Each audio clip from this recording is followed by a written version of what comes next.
Ben Simmons and LSU will not be taking part in any postseason college basketball, not the NCAA Tournament and not the NIT, after they turned down their invitation to the National Invitation Tournament, which, by the way, is like the Europa League of the Champions League, Francis. Yes. So the soccer world understands me. Yeah. But it was often titled the Not Important The Tournament. Not Important Tournament.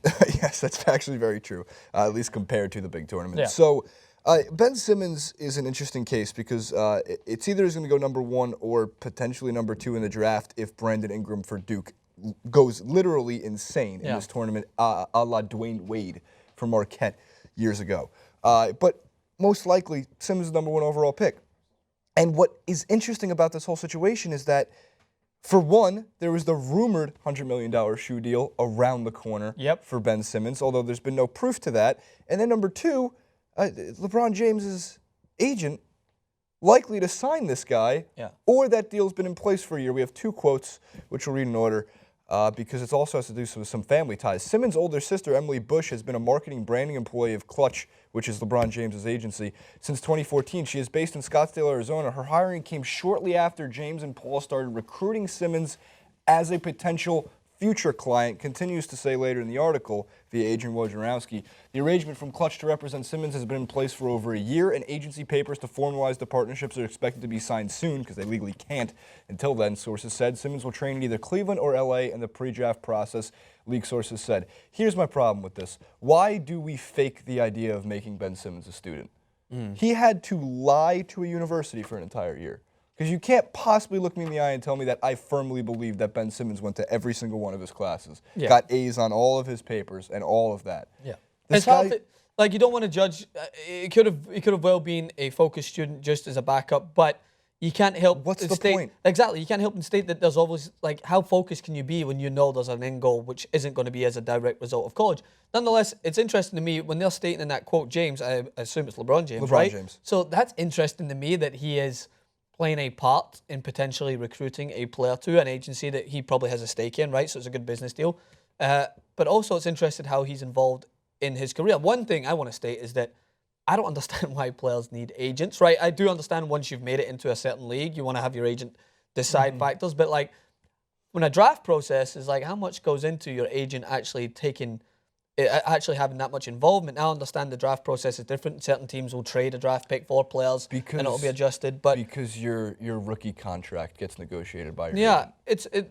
That I understand. It's just like it's like agents for us in the UK is often like, yes, it's to understand and negotiate contracts, but it's also to find you teams and find out information as to what's going on. Like in the draft, it's almost as if it's put in place for you. Often, where you know if you're number 1 draft pick, the 76ers are going to do their best to get you. The Lakers are going to do their best to get you. So yes and no, because one, the agents do help out in addition to sometimes entire teams of managers. I mean, when LeBron James was coming into the league, there was a team of people. Ben Simmons is not going to have something too different at this point. Will LeBron be part of his team? LeBron is already a part of this guy's team.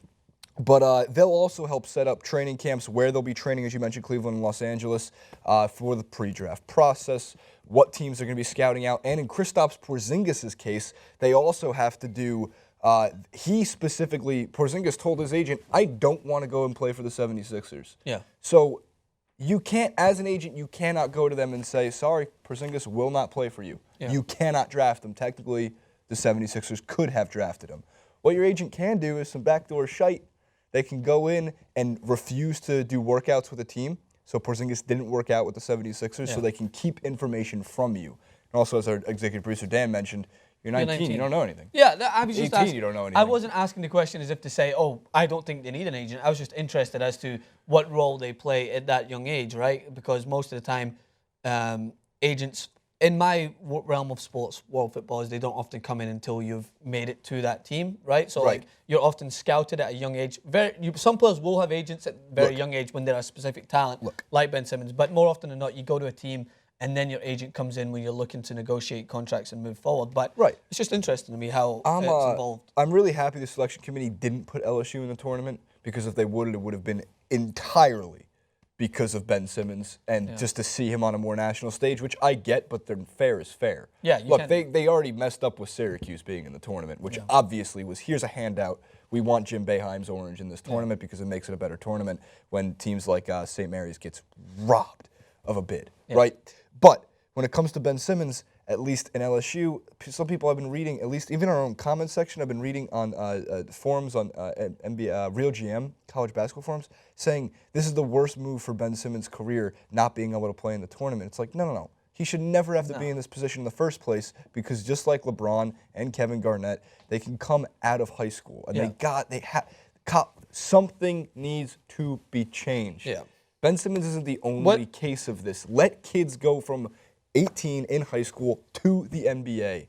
I don't see the problem. One and done is ruining the fucking sport. What that commentator really meant is that he was upset that he's not going to see Ben Simmons in the tournament. Because that's what everyone wants to see the best players play in the tournament, right? But LSU doesn't deserve they don't to deserve be in a the bid. tournament. They don't deserve a bid just because they have one of the most talented players in the country. And right? having him light up the NIT wouldn't have been that interesting either because it goes on in the Well, same he's making a smart move it's a smart move for his career. It would have been interesting if they wanted to go to NIT and then he probably wouldn't have played, right? Because he wouldn't want to get hurt. He wants to make sure that he It would have been chances. it depends on what his coach would have said. Nah, not at that because you point, can't I don't be think. signed to a. I mean, it's not like your future agent can't tell that coach.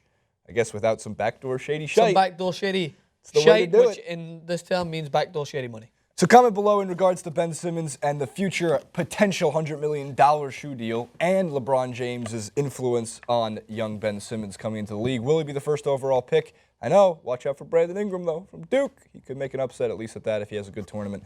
Comment below with what you think. Like, favorite, and subscribe. The NCAA Tournament bracket will be up very shortly. Make sure you go to facebook.com/TYT Sports. We're making a TYT bracket. You get to play against the TYT people and, of course, all the fans of TYT Sports and everything else. Last year, we had, I think, 300 or 400 people signed up, and we'll be giving away T-shirts. Whoever has, for every weekend, after the first 32 are out or 31 are out, we'll do T-shirt. Next round, T-shirt. And then, of course, giant. And then you get a T-shirt. Giant swag bag. And I've for the got winner. Kentucky. You got to beat me. Last year, I beat all y'all. So let's get real. Let's do it, people.